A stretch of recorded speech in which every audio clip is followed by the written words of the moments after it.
So let's start the today's class. So आज जो हम टॉपिक डिस्कस करेंगे that is the viscosity topic.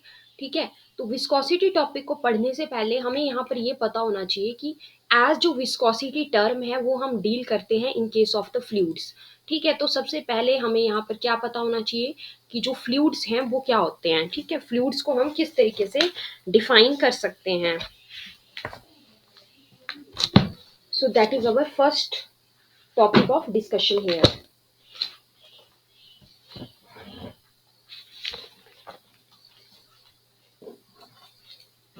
So fluids आपके पास क्या होते हैं, how you can define your fluids. So fluids क्या हुए, fluids are those substances, ठीक है, वो substances which can flow. ठीक है, कोई भी ऐसा सब्सटेंस जो कि क्या कर सकता है, फ्लो कर सकता है। ठीक है, when an external force is applied on them, मतलब हम जब ना कोई एक्सटर्नल फोर्स जो है इन पे अप्लाई करेंगे तो ये फ्लो कर पाएगा। तो ऐसे सारे सब्सटेंसेस को हम क्या बोलते हैं, फ्लूइड्स बोलते हैं। ठीक है, तो फ्लूइड्स आपके पास क्या होते हैं, कोई भी ऐसे सब्सटेंसेस जो कि क्या कर सकते हैं, फ्लो कर सकते हैं। जैसे हम जानते हैं कि जो आपके पास लिक्विड्स हैं और गैसेस हैं, जो लिक्विड्स और गैसेस हैं वो क्या हैं आपके, these are your fluids. Liquids और गैसेस हमारे पास फ्लूइड्स हैं। हमारे पास दो टर्म्स आती हैं, एक टर्म आपके पास आती है हाइड्रोस्टैटिक्स। दूसरी टर्म जो है हमारे पास क्या आती है, दैट इज हाइड्रोडायनामिक्स। तो अगर हम बात करें यहाँ पर स्टैटिक वर्ड की, तो स्टैटिक का मतलब होता है रेस्ट। ठीक है, हाइड्रो का मतलब होता है, हाइड्रो मीन्स वाटर, यहाँ पर जो वाटर है वो क्या है, वो फ्लूइड है। ठीक है, सो हाइड्रोस्टैटिक्स क्या हुआ, when the fluid is at rest. जब हम बात कर रहे हैं कि फ्लूइड जो है आपका रेस्ट के ऊपर है तो हम टर्म यूज करेंगे हाइड्रोस्टैटिक्स। दूसरी टर्म मेरी आ जाती है हाइड्रोडायनामिक्स। ठीक है, इस टर्म का यूज मैं कब करूंगी, when the fluid is in motion, जब फ्लूइड जो है आपका मोशन में है, when the fluid is in motion. ठीक है, तो हम क्या टर्म यूज करेंगे, हाइड्रोडायनामिक्स। यहाँ पर डायनेमिक वर्ड का मतलब ही क्या होता है, dynamic word simply means the motion. ठीक है, अब हम यहाँ पर एक आपके पास टॉपिक हम स्टार्ट करेंगे सिलेबस वाइज, जो कि आपके पास इंपॉर्टेंट टॉपिक है, that is your viscosity. So we are going to start with our topic that is the viscosity.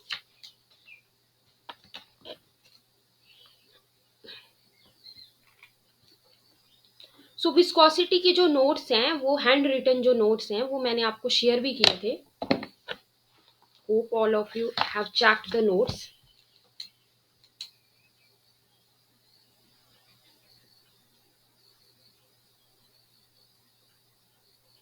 तो सबसे पहले हम इसकी डेफिनेशन डिस्कस करेंगे, देन इससे रिलेटेड जो फॉर्मूलाज बनते हैं वो हम डिस्कस करेंगे। राइट, तो डेफिनेशन में अगर मैं बात करूं तो क्या बोलते हैं, ये वो प्रॉपर्टी होती है, ठीक है, ये आपके पास वो प्रॉपर्टी होती है फ्लूइड की, by virtue of which an internal frictional force. What is the definition of the viscosity, the property the property of a fluid the property of a fluid by virtue of which an internal frictional force acts between its different layers which opposes their relative motion is called viscosity। देखिए, viscosity आपके पास क्या हुई, ये वो property हुई by virtue of which an internal frictional force, क्या चीज, एक इंटरनल फ्रिक्शनल फोर्स। ठीक है, इसको हम डिस्कस करेंगे। अब देखिए, फ्रिक्शनल फोर्स की अगर मैं बात कर रही हूं तो फ्रिक्शनल फोर्स जो है एक प्रकार की क्या होती है, ओपोजिंग फोर्स होती है। ठीक है, एक प्रकार की ये क्या होती है, अपोजिंग फोर्स होती है। ठीक है, तो विस्कोसिटी मेरी क्या हुई, एक ऐसी property by virtue of which an internal frictional force act करेगी किसके बीच में, between the different layers of the liquid. ठीक है, between the different layers of the liquid. ठीक है, विच अपोजेस देयर रिलेटिव मोशन, इससे जो रिलेटिव मोशन है वो उसका अपोज होगा। जैसे मैं आपको एग्जाम्पल देती हूँ, एग्जाम्पल मैं आपको देती हूँ तो आपको अच्छे से समझ में आएगा। जैसे जो लिक्विड होता है ना, जैसे लिक्विड जब भी फ्लो करता है तो लेयर्स की फॉर्म में, जैसे ये एक लेयर है, ये दूसरा लेयर है, तीसरा लेयर, ऐसे इस प्रकार से जो है वो कुछ होता है। तो मैंने क्या बोला कि ये वो प्रॉपर्टी है फ्लूइड की। जैसे मान लो लिक्विड या फिर फ्लूइड जो है वो फ्लो कर रहा है, ठीक है, तो अगर यहाँ पर विस्कोसिटी है तो मतलब क्या है कि एक प्रकार की इंटरनल फ्रिक्शनल फोर्स है जो कि यहाँ पर लगेगी between the different layers, in different layers of fluid के बीच में। ठीक है, इससे क्या होगा, इनका जो एक प्रकार से जो इनका रिलेटिव मोशन है ना वो अपोज होगा। ठीक है, वो क्या होगा, वो अपोज होगा। तो इसी प्रॉपर्टी को हम क्या बोलते हैं, इसी प्रॉपर्टी को हम बोलते हैं विस्कोसिटी। राइट, अगर मैं विस्कोसिटी की बात करूं तो इसको फ्लूइड का फ्रिक्शन भी बोल सकते हैं। ठीक है, फ्लूइड के केस में जो फ्रिक्शन है उसको मैं विस्कोसिटी बोल सकती हूँ। So what I can write here, viscosity is also called as fluid friction. मैं इसको क्या बोल सकती हूँ, फ्लूइड फ्रिक्शन भी मैं इसको बोल सकती हूँ। ठीक है, या फिर इसको विस्कस ड्रैग भी कहा जाता है, और विस्कस ड्रैग।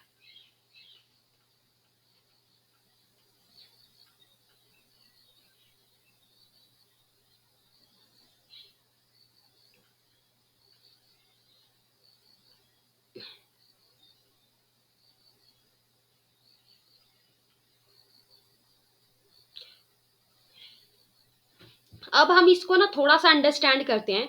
इस चीज के लिए हम एक केस कंसीडर करेंगे। ठीक है, consider any consider any two adjacent layer.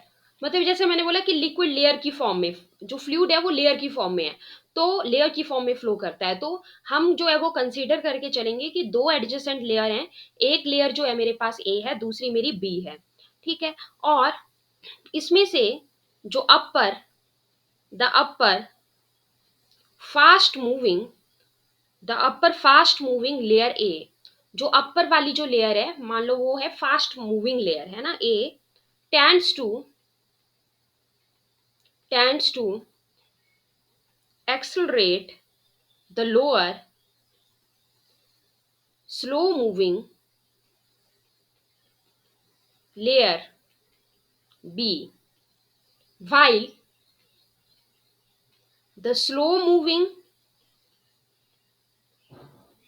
layer B while the slow moving layer B tends to retard the fast moving layer A. अब इस चीज का क्या मतलब हुआ, मतलब जो मैंने आपको यहाँ पर बोला कि एक इंटरनल फ्रिक्शनल फोर्स होगी, उसी चीज को मैं समझा रही हूँ यहाँ पे। देखिए मैंने आपके सामने क्या बोला कि मैं मान लीजिए दो लेयर्स कंसीडर करती हूँ, यहाँ पे दो एडजेसेंट लेयर्स। ठीक है, एडजेसेंट मतलब जैसे मान लो एक लेयर है लिक्विड का, एक लेयर है, this is the layer a. ठीक है, and this is the layer b, this is the layer b, इसी के एडजेसेंट जो है that is your layer b. तो इस तरीके से आपके पास है। ठीक है, consider any two adjacent layer a and b the upper fast moving layer. अब मान लो ये जो अपर लेयर है ये है मान लो फास्ट मूविंग है ना, जब लिक्विड फ्लो कर रहा है तो ये लेयर जो है वो फास्ट मूविंग लेयर है उसमें से। Right, so tends to accelerate the lower. अब जो है वो क्या होगा कि लोअर वाली मान लो स्लो मूविंग लेयर है ना, तो ये इसको ना जो आपके पास ए वाली है जो फास्ट मूविंग है वो अपने साथ साथ इसको भी एक्सेलरेट करने की कोशिश करेगा। ठीक है, जबकि जो लेयर बी है, while the slow moving layer tends to retard, अब ये वाली स्लो मूविंग है बी वाली, तो ये क्या करेगी, ये रिटार्ड करने की कोशिश करेगी ए को। क्लियर हो रही है बात, यानी कि बोलने का मतलब क्या हुआ कि जो नीचे वाली लेयर है वो ऊपर वाली लेयर को रिटार्ड करती है। ठीक है, नीचे वाली लेयर क्या करती है, ऊपर वाली लेयर के मोशन को रिटार्ड करने की कोशिश करती है। इस प्रकार से होता रहता है इसमें, ठीक है। तो बोलने का मतलब क्या हुआ कि यहाँ पर जो है एक प्रकार से एक इंटरनल फ्रिक्शनल फोर्स जो है यहाँ पर तैयार हो जाती है, ठीक है, जिसको हम फ्रिक्शनल फोर्स या विस्कस ड्रैग नाम दे देते हैं।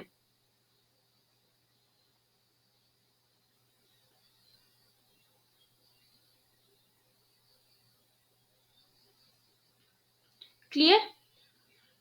फिर आता है आपके पास next, that is your coefficient of viscosity. This is important topic, that is the coefficient of viscosity.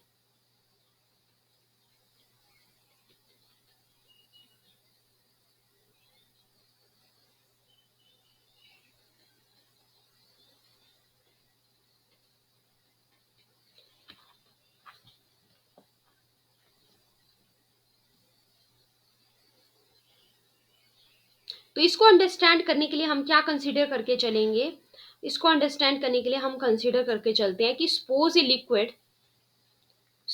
Liquid is flowing, suppose a liquid, एक लिक्विड जो है वो फ्लो कर रहा है, ठीक है, स्टेडिली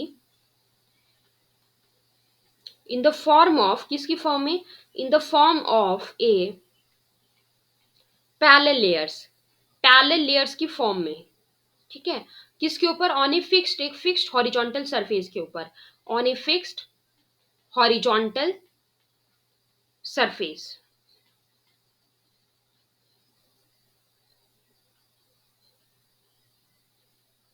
जैसे मान लो यहां पे मेरे पास एक ना फिक्स्ड हॉरिजॉन्टल सरफेस है, this is my fixed horizontal surface. ये जो मेरा फिक्स्ड हॉरिजॉन्टल सरफेस है, ठीक है, इसके ऊपर जो है मैंने क्या बोला कि जो लिक्विड है वो फ्लो कर रहा है पैरेलल लेयर्स की फॉर्म में। जैसे मान लो ये लेयर है, ये लेयर है, लेयर्स क्या है, एक दूसरे के पैरेलल हैं, ये हम यहां पर मान के चलेंगे। अब हम यहां पर क्या कंसीडर करके चलेंगे इसका फॉर्मूला निकालने के लिए, let us consider that, consider two layers, जो दो लेयर्स जिनको मैंने नाम दिया क्या, ए और b, a and b, at distances, at distances x and x plus dx from the fixed surface, from the fixed surface, and moving with moving with velocities, velocities v and v plus dv respectively. देखिए मैंने आपको सीधा सीधा क्या बोला, क्या हम मान के चल रहे हैं, दो लेयर्स हैं, दो लेयर्स हैं, एक लेयर ए है एक बी है, ठीक है, लिक्विड का। अच्छा, मैंने बोला कि ये जो लेयर्स हैं ये आपके पास कहाँ पे हैं, ऑन ए हॉरिजॉन्टल, ठीक है। So suppose a liquid is flowing steadily in the form of the parallel layers on a horizontal surface, horizontal surface के ऊपर है जो आपका लिक्विड मतलब यहाँ पर फ्लो कर रहा है, ठीक है। तो आपके पास दो लेयर्स हैं, एक लेयर ए है एक बी है, ठीक है, दे आर एट डिस्टेंसेस। हम क्या मान के चलेंगे कि ये डिस्टेंसेस एक्स, मतलब एक को मैं मानूंगी कि एक लेयर ए हॉरिजॉन्टल सरफेस से जिसके ऊपर ये लिक्विड फ्लो कर रहा है, ठीक है, वहां से उसका जो डिस्टेंस है लेयर ए का वो एक्स है, और लेयर बी का जो डिस्टेंस है फिक्स्ड हॉरिजॉन्टल सरफेस से वो x प्लस डी एक्स है, ये हम मानेंगे। क्लियर हो रही है बात। अच्छा, अब एक लेयर मूव कर रही है, एक लेयर मूव कर रही है मेरी लिक्विड की, तो किसी वेलोसिटी के साथ फ्लो करेगा, ठीक है। तो मैं लेयर ए के केस में वेलोसिटी मान के चलती हूँ v, और लेयर बी के केस में वेलोसिटी क्या मान के चलूंगी, v प्लस डीवी। ऐसा मैं कुछ केस मान के चल रही हूँ, राइट। तो यहां पर एक आपके पास इंपॉर्टेंट पॉइंट निकल के आता है, वो क्या है, that is, this is important one, that is आपके पास वेलोसिटी ग्रेडियंट क्या है। What is velocity gradient, the rate of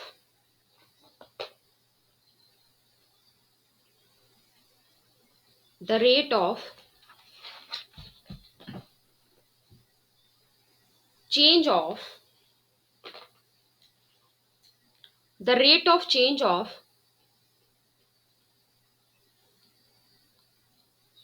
velocity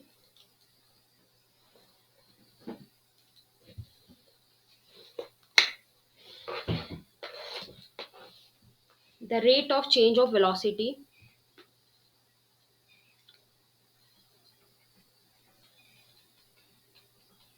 with distance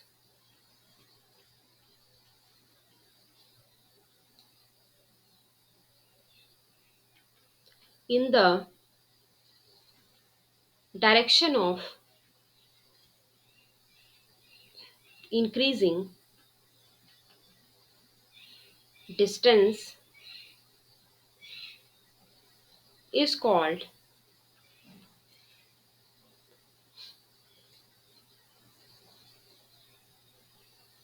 velocity gradient, जो कि क्या होता है हमारा, जो कि हमारा होता है dv अपॉन dx। ठीक है, मैं आपको समझाती हूँ, देखिए ध्यान से। एक रफ डायग्राम बना लो अपने पास। ये आपके पास क्या है, हॉरिजॉन्टल फिक्स्ड सरफेस।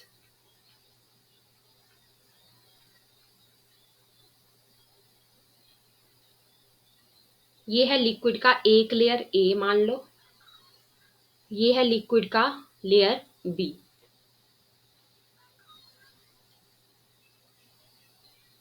यहाँ पे आपके पास लिक्विड का लेयर बी है। ठीक है, फिक्स्ड सरफेस से लेयर ए का डिस्टेंस कितना बताया मैंने, एक्स। तो लिख लेते हैं, बना लो यहाँ पे। ये फिक्स सरफेस है, फिक्स सरफेस से ये जो आपके पास लेयर ए है इसका डिस्टेंस क्या था, एक्स था। फिक्स्ड सरफेस से लेयर बी तक का डिस्टेंस कितना है, क्या बोला, इसमें क्या ऐड किया हमने, क्या ऐड किया, D x, x plus D x. Clear है। अच्छा, इसके केस में वेलोसिटी क्या था, v था। अच्छा, यहाँ पे मैंने क्या ऐड कर दिया, dv, v plus dv। Clear, clear है। यहाँ पे जो जो एरिया है वो क्या होगा, a होगा। ठीक है, देखो यहाँ पे मैंने x प्लस डी एक्स, यहाँ पे v plus D V, simple सी बात है। I hope this is clear now. तो मैं आपको क्या बता रही थी कि जो rate of change of velocity होता है विथ डिस्टेंस, मतलब डिस्टेंस के साथ साथ, जैसे अगर हम यहाँ पर बात करते हैं ना, जैसे मान लीजिए ये फिक्स्ड सरफेस है, ये लेयर्स की फॉर्म में लिक्विड फ्लो करा है इस प्रकार से। तो अगर मैं यहाँ पर बात करूँ ना, तो ये वाला जो लेयर है, मतलब ये वाला जो मैं पिंक से बता रही हूँ, ये वाला लेयर जो है वो इस फिक्स्ड सरफेस से कम दूरी पर है ना, इसके पास में ही है। फिर यहाँ से क्या हो रहा है, डिस्टेंस थोड़ा सा बढ़ गया, उसके बाद डिस्टेंस और बढ़ गया। ठीक है, क्लियर है। तो इस केस में वेलोसिटी सबसे कम होगा, जैसे मान लो 4 मीटर पर सेकेंड का है, फिर 5 मीटर पर सेकेंड का, लेट्स से इमेजिन दिस, फिर 6 मीटर पर सेकेंड का। बोलने का मतलब ये है इन शॉर्ट कि जैसे जैसे डिस्टेंस बढ़ रहा है सरफेस से, फिक्स सरफेस से, ठीक है, लेयर्स का जैसे जैसे डिस्टेंस बढ़ेगा वैसे वैसे जो वेलोसिटी है वो बढ़ती जा रही है। क्लियर है। तो मैंने आपके सामने क्या बोला, मैंने आपको बोला rate of change of velocity. Velocity क्या हो रहा है, चेंज। तो जो वेलोसिटी का चेंज होने का जो रेट है डिस्टेंस के साथ, ठीक है, डिस्टेंस बढ़ने से क्या हो रहा था, वेलोसिटी बढ़ रहा था यहाँ पे, है ना, in the direction of increasing distance, in the direction of increasing distance. इसी को बोलते हैं वेलोसिटी ग्रेडियंट, जिसको हम dv बाय dx से डिनोट कर देते हैं। किसे डिनोट कर देते हो आप, dv बाय dx से डिनोट कर देते हैं। ठीक है,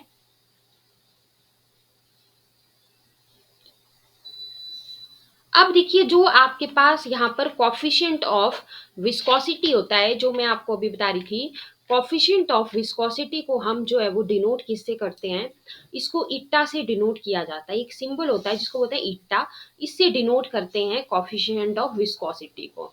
ठीक है, और जो आपका कॉफिशिएंट ऑफ विस्कोसिटी होता है उसका हम फॉर्मूला जरा निकाल के देखते हैं। जो आपका विस्कस फोर्स होता है, जो आपका विस्कस फोर्स होता है, जिसको मैं एफ से डिनोट करती हूँ, ठीक है, जिसको मैं एफ से डिनोट करती हूँ, वो एरिया के डायरेक्टली प्रोपोर्शनल होता है। राइट। और जो आपके